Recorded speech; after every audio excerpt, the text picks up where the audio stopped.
Et dans Ligne droite, nous recevons maintenant David Engels. Bonjour David, vous êtes philosophe, auteur de Défendre l'Europe civilisationnelle.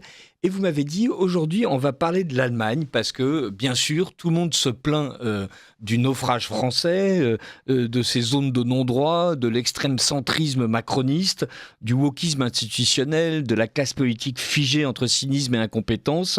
Il serait temps d'élargir le champ de vision. En Allemagne aussi, ce parangon de stabilité démocratique, on a l'impression que les choses sont encore pires en fait. Oui, tout à fait. Là-bas, la répression des voix dissidentes atteint des sommets kafkaïens. La criminalité importée prospère à ciel ouvert. La propriété privée est tout ouvertement menacée au nom d'un collectivisme rampant et la haine, pourvu qu'elle soit de gauche, bénéficie d'une totale impunité. Alors le plus tragique là-dedans, tout cela ne choque plus grand monde. Pour prendre la mesure du désastre, nul besoin d'ailleurs d'aller farfouiller dans les archives. Les seuls événements de cette semaine-ci suffisent à dresser un tableau assez glaçant d'une démocratie en pleine décomposition. Alors ainsi, ce mercredi, à 6 heures du matin, la police allemande a frappé aux portes, pas chez des terroristes ou des réseaux mafieux, mais chez des citoyens ordinaires. Leur crime, c'est d'avoir formulé une critique du gouvernement sur les réseaux sociaux. Dans le cadre d'une opération coordonnée par le Bundeskriminalamt et mettant en œuvre des milliers de policiers, plus de 180 perquisitions ont été menées en Allemagne avec de nombreuses confiscations de matériel informatique. Le motif, c'était le discours de haine, la délégitimation de l'État, l'insulte d'hommes politiques, donc autant de catégories très floues à la définition mouvante, mais redoutablement efficace pour museler la dissidence, depuis d'ailleurs les nouvelles réformes juridiques dont on va parler. Ainsi, jadis considérée comme le fondement de la liberté d'expression, la critique politique en Allemagne est désormais devenue subversive, car ce n'est plus la loi, mais le ressenti subjectif de procureurs ou d'NGO, ONG antifascistes, d'ailleurs largement subventionnés par le contribuable et désormais spécialisés dans la dénonciation de prétendus crimes de haine, qui définit la limite.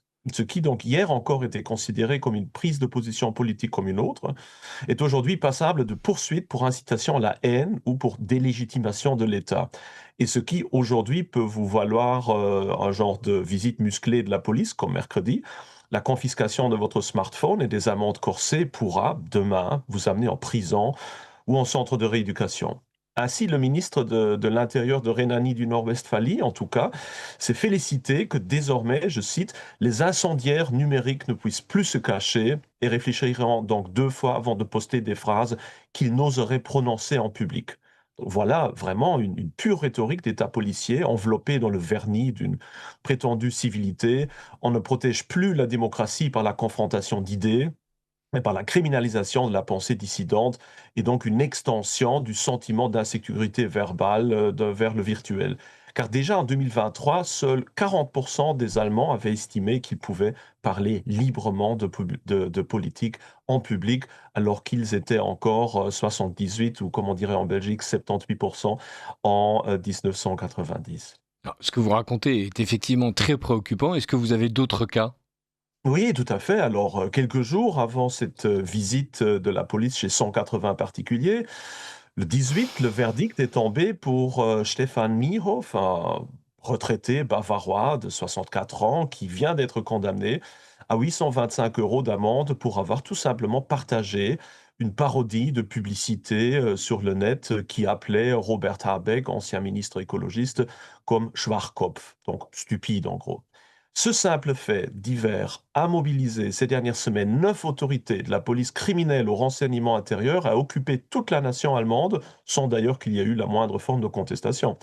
Car c'est l'ancien ministre Habeck lui-même qui a porté plainte contre ce pauvre retraité, comme il a d'ailleurs fait dans plus de 1500 autres cas contre d'autres détracteurs, profitant d'une nouvelle juridiction allemande qui a réintroduit dans le code pénal le crime de lèse-majesté.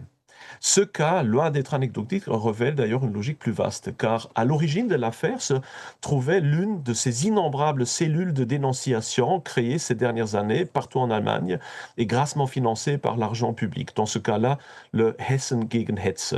Son site, si vous le regardez, stipule ouvertement vouloir combattre toutes les formes de propos haineux et extrémistes qui ne reflèteraient pas, je cite, la majorité de la société. Donc en clair, sortir du consensus dominant est devenu juridiquement extrêmement risqué en Allemagne.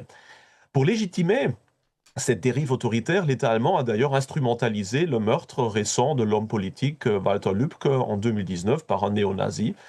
Un porte-parole ministériel a affirmé sans détour parce que, dans ce cas-là, des mots avaient pu précéder les actes. Il faut désormais surveiller, filtrer et punir ces mots. Donc ce raccourci glaçant revient à criminaliser en fait toute critique politique comme un potentiel déclencheur de meurtre. Une démocratie qui fonctionne sur une telle peur préventive cesse évidemment d'être une démocratie car elle n'encadre plus les conflits par la parole et les interdits.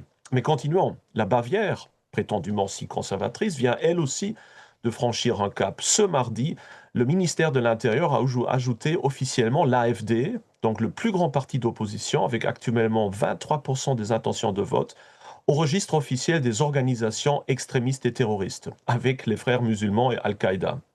La conséquence, tout candidat au service public devra désormais justifier de son éventuelle appartenance à l'AfD.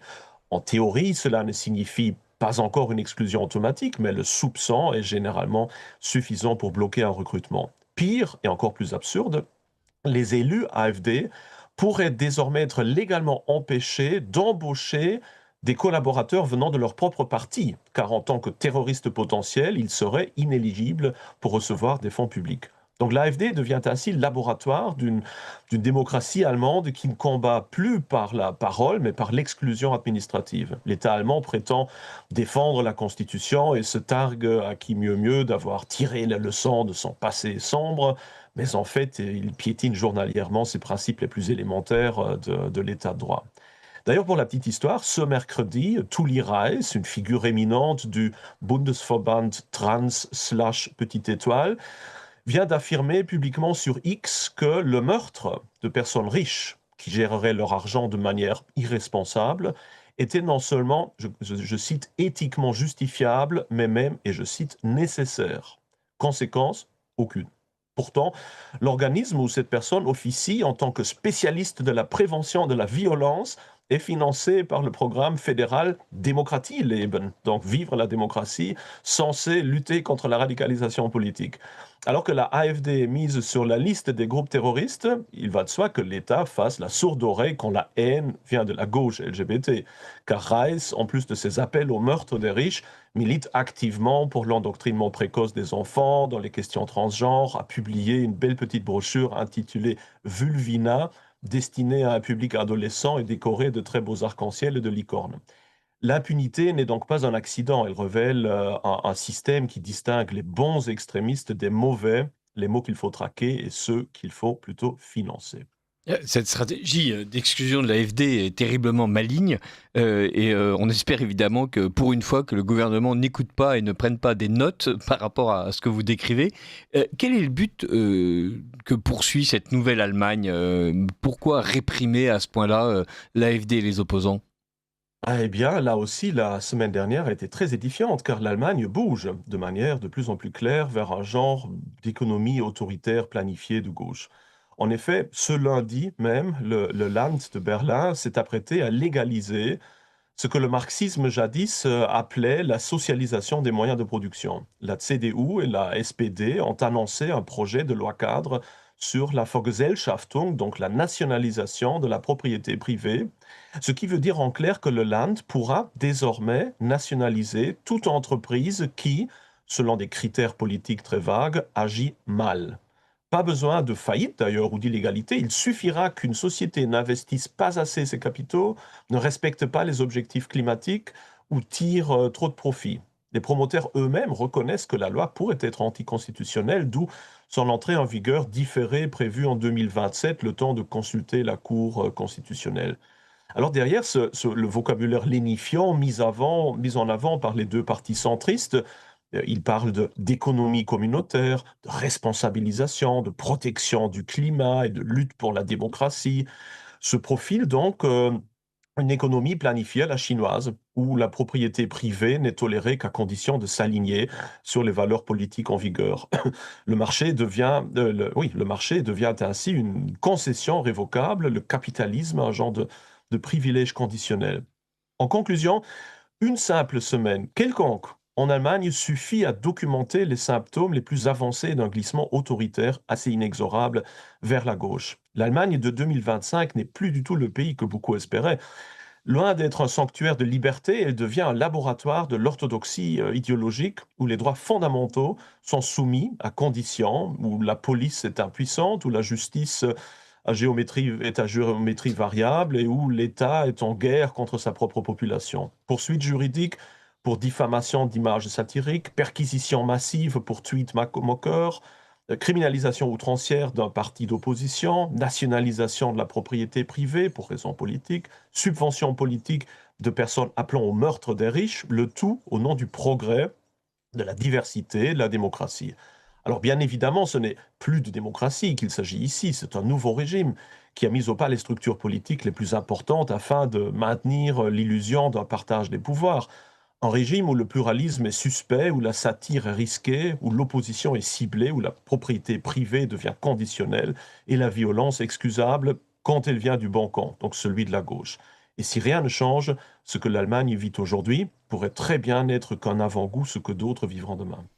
Merci beaucoup David Engels, c'est un paysage effrayant que vous nous dressez, mais merci d'en être le scruteur vigilant.